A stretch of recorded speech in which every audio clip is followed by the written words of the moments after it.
Chronicles, chapter 36.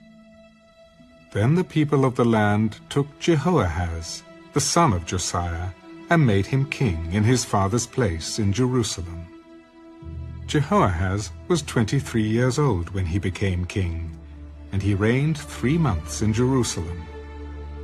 Now the king of Egypt deposed him at Jerusalem, and he imposed on the land a tribute of 100 talents of silver and a talent of gold. Then the king of Egypt made Jehoahaz's brother, Eliakim, king over Judah and Jerusalem, and changed his name to Jehoiakim. And Necho took Jehoahaz his brother, and carried him off to Egypt.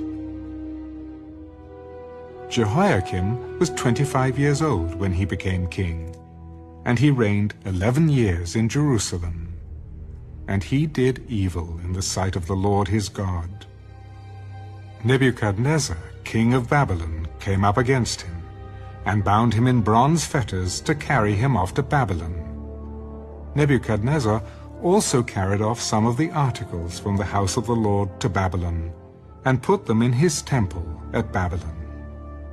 Now the rest of the acts of Jehoiakim, the abominations which he did, and what was found against him, indeed, they are written in the book of the kings of Israel and Judah.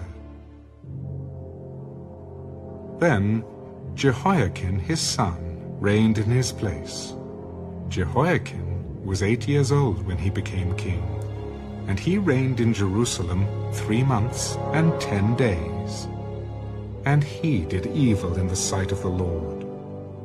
At the turn of the year, King Nebuchadnezzar summoned him and took him to Babylon, with the costly articles from the house of the Lord, and made Zedekiah, Jehoiakim's brother, king over Judah and Jerusalem. Zedekiah was 21 years old when he became king, and he reigned 11 years in Jerusalem. He did evil in the sight of the Lord his God, and did not humble himself before Jeremiah the prophet, who spoke from the mouth of the Lord. And he also rebelled against King Nebuchadnezzar, who had made him swear an oath by God. But he stiffened his neck and hardened his heart against turning to the Lord God of Israel. Moreover, all the leaders of the priests and the people transgressed more and more, according to all the abominations of the nations, and defiled the house of the Lord, which he had consecrated in Jerusalem. And the Lord God of their fathers sent warnings to them by his messengers, rising up early and sending them, because he had compassion on his people and on his dwelling place. But they mocked the messengers of God, despised his words, and scoffed at his prophets, until the wrath of the Lord arose against his people, till there was no remedy.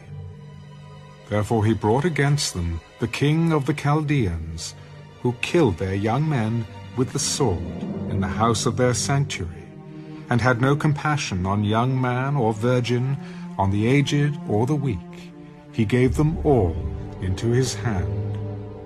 And all the articles from the house of God, great and small, the treasures of the house of the Lord, and the treasures of the king and of his leaders, all these he took to Babylon.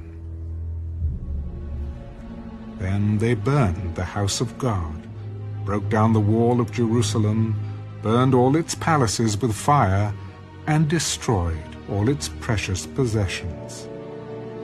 And those who escaped from the sword he carried away to Babylon, where they became servants to him and his sons, until the rule of the kingdom of Persia, to fulfill the word of the Lord by the mouth of Jeremiah, until the land had enjoyed her Sabbaths. As long as she lay desolate, she kept Sabbath, to fulfill 70 years.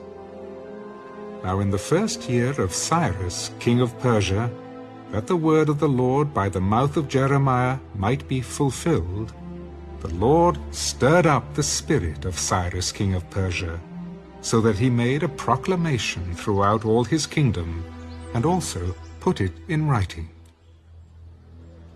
Thus says Cyrus, king of Persia, All the kingdoms of the earth the Lord God of heaven has given me.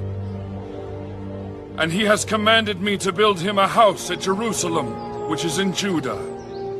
Who is among you of all his people? May the Lord his God be with him, and let him go up